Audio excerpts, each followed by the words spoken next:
आज की क्लास शुरू करते हैं। इसको शेयर और सब्सक्राइब कर लेते रहना। 16.5 पूरी हो गई थी, अब मिसलेनियस शुरू करेंगे यानी विविध। ठीक है, पहला क्वेश्चन है, two events A and B are said to be mutually independent. मतलब ए और बी आपस में स्वतंत्र हैं। तो हमने स्वतंत्र की घटना पढ़ी थी 16.2 में। क्या पढ़ी थी? P A intersection B.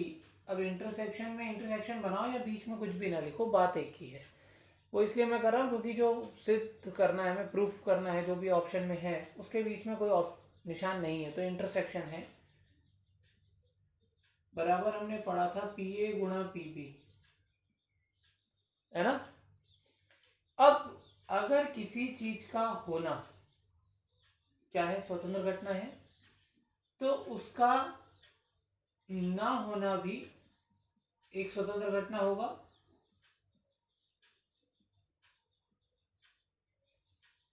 ठीक है, then P A dash B dash कितना हो गया? पी ए डैश को हम क्या लिख सकते हैं? 1 माइनस पी ए लिख सकते हैं, गुणा पी बी को हम 1 माइनस पी बी लिख सकते हैं, पी बी डैश को। तो देखो यही है हमारा सी ऑप्शन। ठीक है, हो गया खत्म। छोटे छोटे से क्वेश्चन होते हैं, जितने भी ऑप्शनल होते हैं, कभी कभी कुछ अच्छे आ जाते हैं। On tossing a pair of dices, अब तुम एस बनाओगे, एस में तुम 36 बनाओगे, हम बना चुके हैं 1 1 1 2 1 3 1 4। तो जो वो 36 बनाओगे, ठीक है, उसमें से कह रहा है probability of getting even prime number, कि मतलब दोनों पासों पर क्या हो रहा हो कि प्राइम नंबर आ रहा हो, और वो भी इवन। तो इवन प्राइम नंबर हमारे पास पासे में केवल एक होता है, यानी कि सम अभाज्य संख्या केवल एक होती है। कौन सी? 2। 3 ही होती हैं। अगर हम एक पासे की बात करें, 1 2 3 4 5 6 में 2 3 और 6, सॉरी 2 3 और 5, तो 3 और 5 तो विषम हो गई, केवल 2 बच गई ना। तो दोनों पासों पर अगर विषम संख्या की बात करोगे तो केवल एक ही होगी, वो है 2 2, सम और अभाज्य।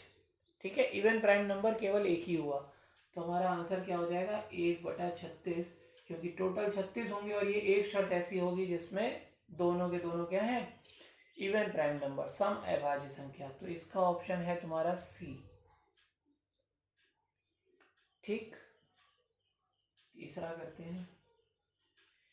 कह रहा है if A and B two events such that A is the subset of B, मतलब ए बी का उपसमुच्चय है। तो हमने पढ़ा था कि अगर ए बी का उपसमुच्चय है तो हम कह सकते हैं ए इंटरसेक्शन बी बराबर है ना। ठीक है, तो देखो, अच्छा फिर अगर भूल भी गए हो तो फिर से याद दिला देता हूँ। अगर ए में मान लो हमने कहा 1 है और बी में अगर 1 2 3 है, तभी तो ए बी का उपसमुच्चय हुआ, क्योंकि ए बी से निकल रहा है। ठीक है, तो अगर इन दोनों के बीच का इंटरसेक्शन निकालोगे तो यही एक आएगा, यानी ए आएगा। ठीक है, यानी पी ए इंटरसेक्शन बी कितना हो गया?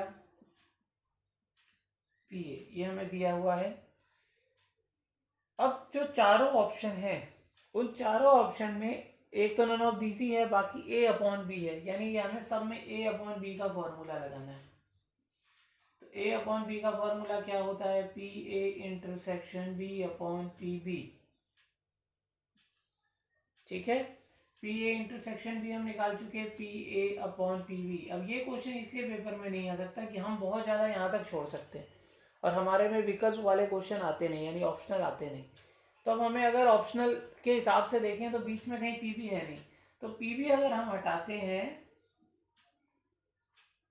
क्योंकि अपॉन में है, तो ये वैल्यू जो होगी वो इससे बड़ी हो जाएगी। तो या तो बड़ी या बराबर हो सकती है, हो सकता है पी बी पी ए के बराबर हो जाए तो कट जाए तो एक आ जाएगा। तो या तो ये वैल्यू बड़ी हो सकती है पी ए से, या पी ए के बराबर हो सकती है। तो ये वाली शर्त सही बैठी जब हम नीचे वाला पी बी हटाते हैं। ठीक है, तो ऑप्शन कौन सा है? ये बी ऑप्शन है।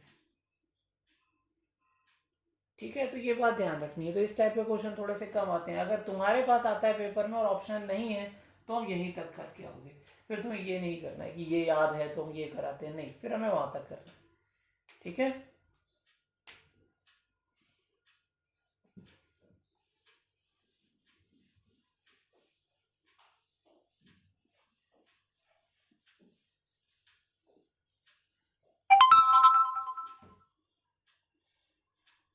चौथा क्वेश्चन है,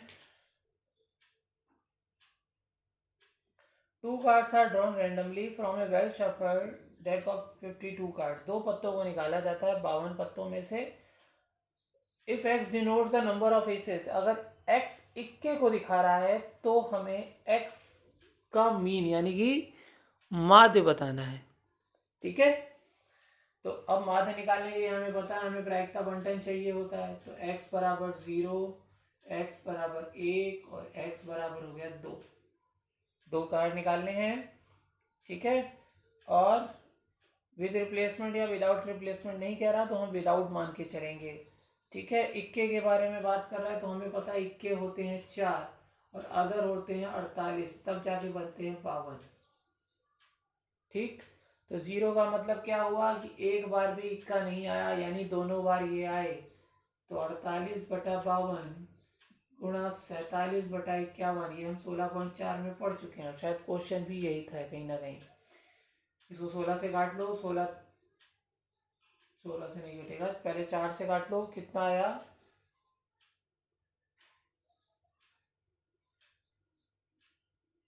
4 से काटेंगे तो ये आ गया 13, 12 और 13, है ना। फिर 3 से काट लो तो आया 3 चौक 12, 17 3 51। ठीक, अब गुणा कर लो 47 गुणा 4, तो ये आया 4 से 28, 4 चौक 16 2 18 बटे में 221। ठीक है, फिर x बराबर 1 के लिए यानी एक बार आया। ठीक है, तो x बराबर 1 के लिए यानी कि मान लिया पहली बार आ गया इक्का, गुणा दूसरी बार नहीं आया। ठीक है, अगर आया तो इसमें से, नहीं आया तो इसमें से, तो कम तो हुआ ही नहीं कोई अभी, प्लस केवल एक टोटल में से जरूर कम हुआ था। यहाँ पे पहले नहीं आया, गुणा दूसरी बार में आया,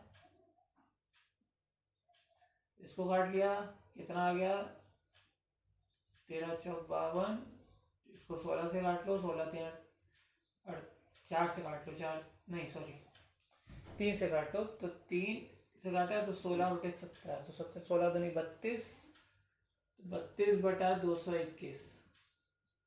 ठीक है, फिर x बराबर 2 के लिए निकाला यानी कि दोनों बार आ गया, यही वाला आया तो 4/52 गुणा एक कम हो गया 3/51, तो कितना आ गया 3 से काटा 17, इससे काटा 13, तो ये आ गया 1/221। ये हमारा आ गया क्या, प्रायिकता बंटन बन गया। अब हमें क्या निकालना है, माध्य। तो माध्य के लिए हम EX कैसे निकालते हैं, इसका गुणा इससे तो 0 गुणा 188/221 प्लस इसका गुणा इससे यानी 1 गुणा 32/221 प्लस इसका गुणा इससे यानी 2 गुणा 1/221, ये 0 हो गया।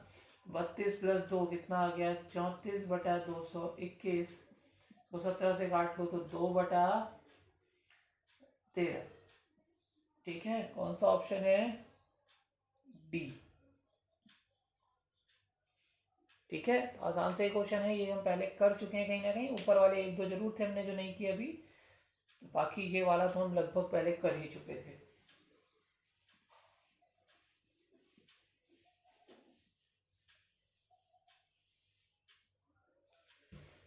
पांचवा थोड़ा ध्यान से देखना। ठीक है, अच्छा क्वेश्चन है, बहुत बड़ा नहीं है लेकिन अच्छा है।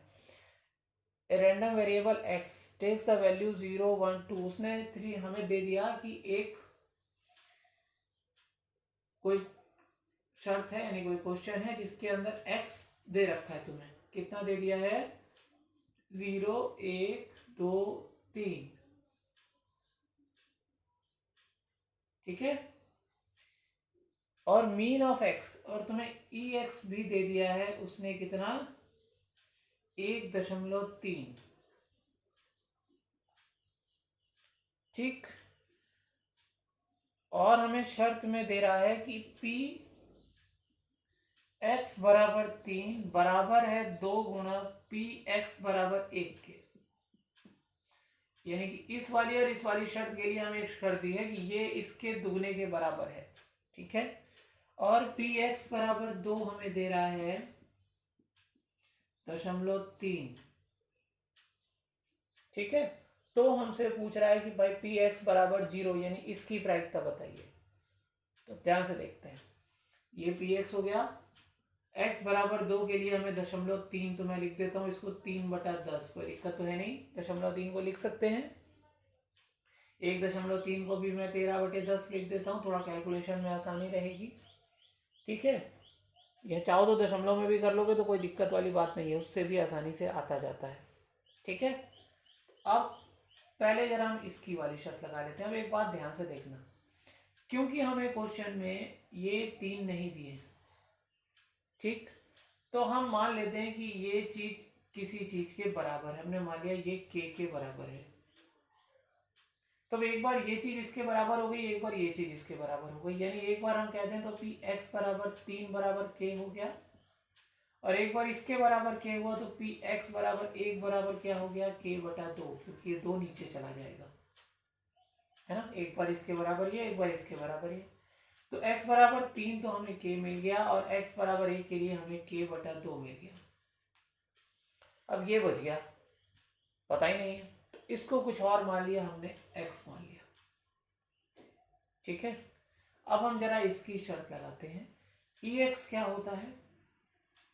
अगर हम ex निकालें तो आता है 0 गुणा x प्लस 1 गुणा k/2 प्लस 6/10 हो जाएगा, 3 दूनी 6/10 प्लस 3k, ये 0 हो गया, ये हमें दे रखा है 1.3, तो जिसको हम 13/10 लिख दूं, ठीक है। इसको इधर ले आता हूं तो माइनस का 6/10 हो गया, और इन दोनों में लघुत्तम ले लिया तो 3 दूनी 6 और एक साथ यानी एलसीएम ले लिया तो 3 2 6 प्लस 1 7k/2 हो गया। तो ये कितना हो गया, ये हो गया 7/10 इक्वल्स टू 7k/2, तो कितना आ गया, k की वैल्यू आ गई 1/5 यानी 1/5। तो देखो तो हमें ये दोनों की प्रायिकता मिल गई। तो अगर हमसे क्वेश्चन में यहाँ 0 की ना पूछ के इनकी पूछ रहा होता तो हमारा आंसर आ चुका था, फिर हमें कोई दिक्कत नहीं। लेकिन अब हमें x पूछ रहा है, हमने अभी तक कहीं x तो निकाला ही नहीं। तो एक शर्त हमें और पता होती है कि इनका टोटल 1 होता है, पता होता है ना। तो जरा हम ये लिखते हैं, x plus k/2 plus 3/10 plus k बराबर 1 हमें पता है, तो यहाँ हम k का मान रख देते हैं। तो k का मान कितना है, 1/5, तो 1/5/2 तो 1/10 हो जाएगा, प्लस 3/10 हो गया, प्लस 1/5 बराबर 1। तो x कितना आ गया, 1 माइनस 1/10 माइनस 3/10 माइनस 1/5, लघुत्तम आ गया, लघुत्तम आ गया, यहीं लिख लेता हूँ, लघुत्तम आ गया 10।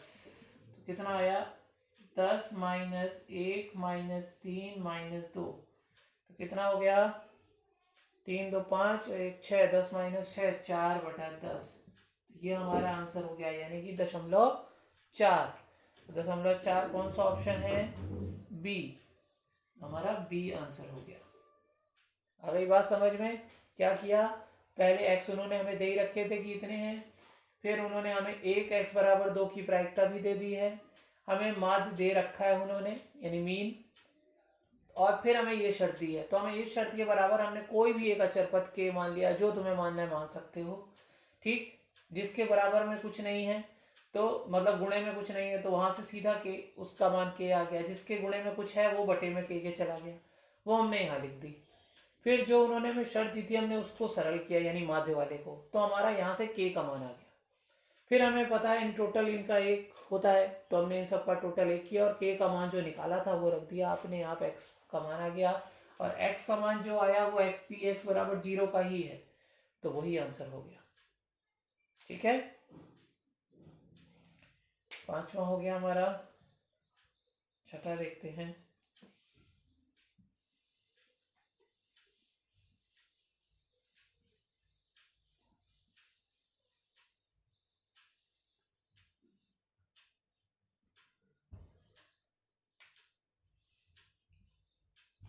छठा है probability of a girl to be a racer, एक लड़की के रेसर होने की प्रायिकता है 4/5। तो पी हमने कहा कि रेसर होना है 4/5। What is the probability that 4 girls out of 5 are racer. अब देखो ये क्वेश्चन थोड़ा घुमा के दिया है ये 16.5 का, ठीक है, 5 लड़कियों में से, ठीक है। आप सोचो तुम एक्स कैसे निकालोगे, निकालोगे 0 1 2 3 4 5, एक भी रेसर नहीं है, 1 है 2 है 3 है 4 है 5 है, तो वो कह रहा है 5 में से 4 क्या है रेसर है, तो तुम्हें केवल x बराबर 4 के लिए निकालना है, ठीक है। तो क्यू भी हमारा कितना हो गया 1 - 4/5 यानी कि 1/5, ठीक। n हो गया 5, फॉर्मूला लगा लो 5c4, ठीक है। अब यहाँ प्रतिस्थापन अपने आप होगा यानी रिपीटिशन हो रहा होगा, क्योंकि आप कोई भी लड़की लेंगे तो वो या तो होगी या नहीं होगी, है ना। तो ऐसा थोड़ी ना है कि आपने एक उठा लिया तो एक लड़की कम हो गई, ऐसा तो होगा नहीं, तो यहाँ अपने आप रिपीटिशन होगा। कितना हो गया 5c4, 4/5 की पावर 4 और 1/5 की पावर 5 - 4 1। ये ऑप्शन है, किसी में नहीं है लेकिन एक गलत छपा है सी वाला, तो इसको ठीक कर लेना। 1/5 की पावर 1 है, अगर बुक में बाकी किसी में सही है तो कोई दिक्कत नहीं है, इसमें गलत छपा था तो इसका सी ऑप्शन हो गया, ठीक है। 7वां क्वेश्चन देखते हैं। कह रहा है इन्हें बॉक्स 100 बल्ब्स एक बॉक्स में 100 बल्ब हैं जिसमें 10 डिफेक्टिव हैं। The probability that out of a sample of 5 bulb, 5 बल्बों में से नन इज डिफेक्टिव, वो तुमसे डिफेक्टिव के लिए पूछ रहा है। तो हमने कहा पी डिफेक्टिव होना, 100 में से 10 डिफेक्टिव हैं, तो हो गया 1/10, यानी डिफेक्टिव होने की प्रायिकता हो गई 1/10, ना होने की हो गई 1 - 1/10 यानी कि 9/10। कितने बल्बों में से 5 बल्बों में से, ठीक है। तो x क्या क्या हो गया हमारा 0 1 2 3 4 5, एक भी नहीं है, 1 है 2 है 3 है 4 है 5 बल्ब डिफेक्टिव है। किसके लिए पूछ रहा है नन, यानी कि किसी के लिए नहीं, तो n बराबर एक भी उसका खराब नहीं निकला। तो x बराबर 0 के लिए हमने निकाल लिया, कितना आ गया 5c0, 1/10 की घात 0, 9/10 की घात 5 - 0 5, तो ये एक, तो आंसर क्या आ गया 9/10 की घात 5। कौन सा ऑप्शन सही है, डी, ठीक है, कोई दिक्कत नहीं इसमें।